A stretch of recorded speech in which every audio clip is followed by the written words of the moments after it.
ዛሬ የምንነጋገረው ስለ ተራ ዜና አይደለም። ዛሬ የምንነጋገረው የሰው ልጅ ስልጣኔ በአደገኛ ገደል አፋፍ ላይ ስለመቆሙ ነው። ለዘመናት በውጥረት ውስጥ የነበረው የመካከለኛው ምስራቅ የፖለቲካ መድረክ ዛሬ ወደማይመለስበት የቀውስ አቅጣጫ ተሸጋግሯል።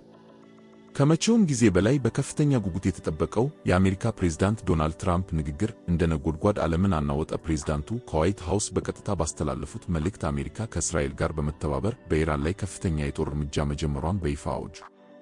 ኢራን ቀይ መስመሩን አልፋለች ሲሉ ገልጸው የአሜሪካ ብሔራዊ ደህንነትና የዓለም ሰላም አደጋ ላይ እንዳይወድቅ ማንኛውንም የኒውክሌር ስጋት እንደማይፈቅዱ በቁርጠኝነት ተናገሩ። ይህ መግለጫ የዓለምን የፖለቲካ መድረክ በእሳት እንደማቀጣጠል ተቆጠረ። ይህ ውሳኔ እንዴት እዚህ ላይ ደረሰ የሚለው ጥያቄ የሁሉም ሰው አእምሮ እየሞላው ነው። ለአስርተ ዓመታት የቆየው የዲፕሎማሲ ጥረትና ማዕቀብ ውጤት ሳይሰጥ ቀርቶ ዛሬ የጥይትና የሚሳኤል ድምፅ ቀዳሚ ሆኗል። ፕሬዝዳንት ትራምፕ በንግግራቸው ወቅት ጠንከር ያሉ ቃላትን ተጠቅመዋል። አሜሪካ ለራሷም ሆነ ለወዳጆቿ ደህንነት ስትል ወደ ኋላ እንደማትልና ይህ እርምጃ የኢራንን የጥፋት መንገድ ለመግታት የታለመ መሆኑን ገልጸዋል። ነገር ግን ይህ መግለጫ በዋሽንግተን ብቻ አላበቃም። በዚያው ቅጽበት በቴል አቪቭ የእስራኤል ጠቅላይ ሚኒስትር ቤንጃሚን ኔታንያሁ ለሕዝባቸውና ለዓለም ንግግር አደረጉ። ይህ ጦርነት ለእስራኤል የህልውና ጉዳይ መሆኑን እና የኢራን የኒውክሌር ፕሮግራም ለዘላለም እንዲቆም የማይቀለበስ እርምጃ መወሰዱን አስታወቁ። በሁለቱ መሪዎች ንግግሮች መካከል ዓለም ወደ ከፍተኛ ጭንቀት ገባች። ከንግግሮቹ በኋላ ባሉት ጥቂት ሰዓታት ውስጥ የታየው የዓለም ምላሽ እጅግ አስገራሚ ነበር። የዓለም የንግድ ገበያዎች ተንቀጠቀጡ። የዎል ስትሪት የሼር ገበያ ታይቶ በማይታወቅ ሁኔታ ማሽቆልቆል አሳየ። የነዳጅ ዋጋ በአንድ ጀንበር ሰማይ ነካ። ይህ ጭማሪ በዓለም ዙሪያ ባሉ የትራንስፖርትና የኢንዱስትሪ ዘርፎች ላይ ከፍተኛ ስጋት ፈጥሯል። የአየር መንገዶች በደህንነት ስጋት ምክንያት በብዙ ክልሎች በረራዎቻቸውን አቋረጡ። በሺዎች የሚቆጠሩ መንገደኞች በተለያዩ የአየር ማረፊያዎች ተገትረው ቀሩ። ሰላም የራቀው ዓለም አቀፍ ድባብ በጭንቀት ተወጠረ። ሁሉም ሰው የሚጠይቀው አንድ ጥያቄ ነበር፤ ቀጣዩ እርምጃ ምን ይሆን?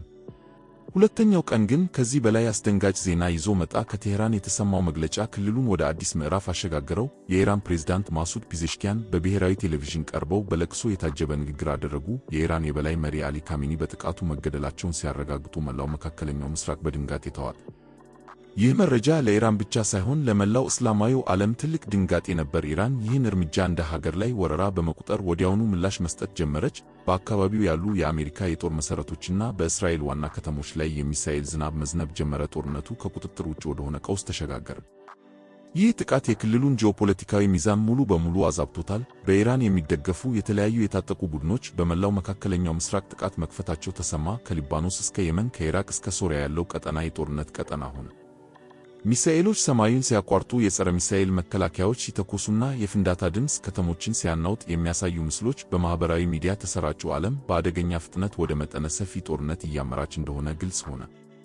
የዓለም ኃያላን ሀገራትን ዝምታቸውን ሰበሩ። ከክሬምሊን የተሰጠ መግለጫ ውስጥ የሩሲያ ፕሬዝዳንት ቭላዲሚር ፑቲን አሜሪካ የወሰደችው እርምጃ ዓለም አቀፍ ሕግን የጣሰና ዓለምን ወደ ሦስተኛው የዓለም ጦርነት ሊገፋ የሚችል አደገኛ አካሄድ ነው ሲሉ አውገዙ። ሩሲያ ለኢራን ያላትን ድጋፍና ወታደራዊ ትብብር የምታጠናክር መሆኑን ፍንጭ ሰጥተዋል።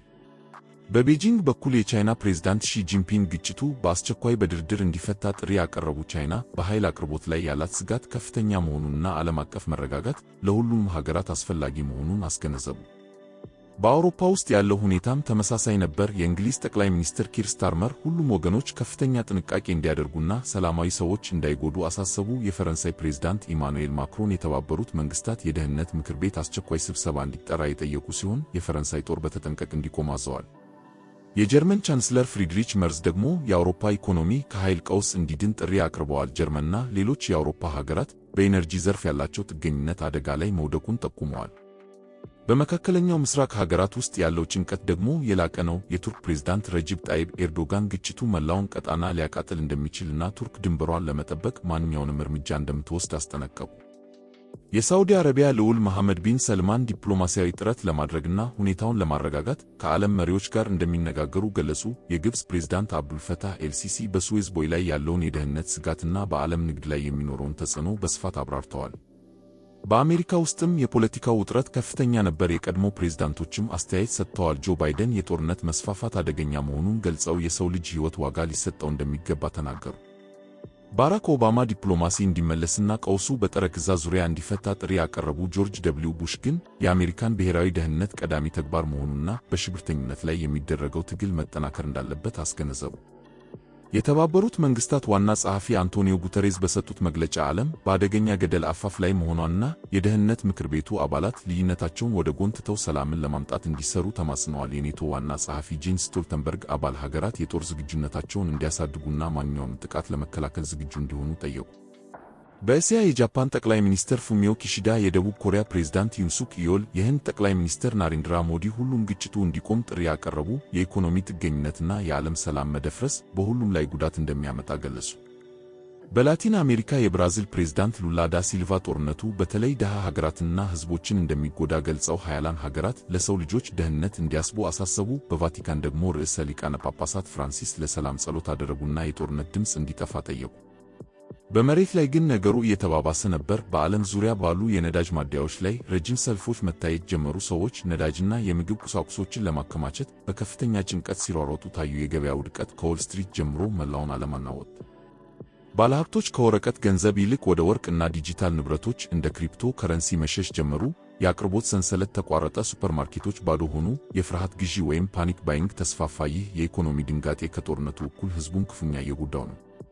በዚህ ሁሉ ግጭት መካከል ሌላው የማይታየው ጦርነት ተጨመረ። የሳይበር ጥቃቶች በዓለም አቀፍ ደረጃ ተስፋፉ። የፋይናንስ ተቋማት፣ የመንግስት ድረገጾች እና የኤሌክትሪክ ማሰራጫዎች ጥቃት ደረሰባቸው። በአንዳንድ ዋና ዋና ከተሞች የኤሌክትሪክ መቆራረጥ ወይም ብላክአውት ተከሰተ።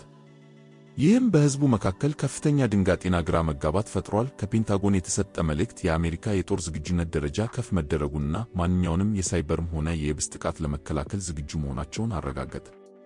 በተባበሩት መንግስታት የደህንነት ምክር ቤት ውስጥ የተደረገው አስቸኳይ ስብሰባ ግን ውጤት አልባ ነበር። በሀያላን ሀገራት መካከል ባለው የቪቶ ስልጣን ግብግብ ምክንያት የጋራ መግባባት ላይ መድረስ አልተቻለም። ይህ በእንዲህ እንዳለ በሜዲትራንያንና በፋርስ ባህረ ሰላጤ የባህር ኃይል መርከቦች ሰፊ እንቅስቃሴ ማድረግ ጀመሩ።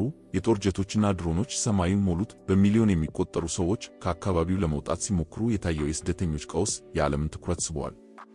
በማህበራዊ ሚዲያ ላይ ሶስተኛው የዓለም ጦርነት የሚለው ሐሳብ ቀዳሚ ሆኗል። የሐሰተኛ ዜናዎችና ከመጠን ያለፈ መረጃዎች ህዝቡን በጭንቀት ላይ ጭንቀት እየጨመሩበት ነው። እውነተኛውን መረጃ ከሐሰተኛው ለመለየት አስቸጋሪ በሆነበት በዚህ ሰዓት ዓለም በአደገኛ መስቀለኛ መንገድ ላይ ትቆማለች። አሁን ሁላችንም የምንጠይቀው አንድ ጥያቄ አለ። ቀጣዮቹ ሰዓታትና ቀናት የሰው ልጅን ታሪክ ወዴት ይወስዱታል?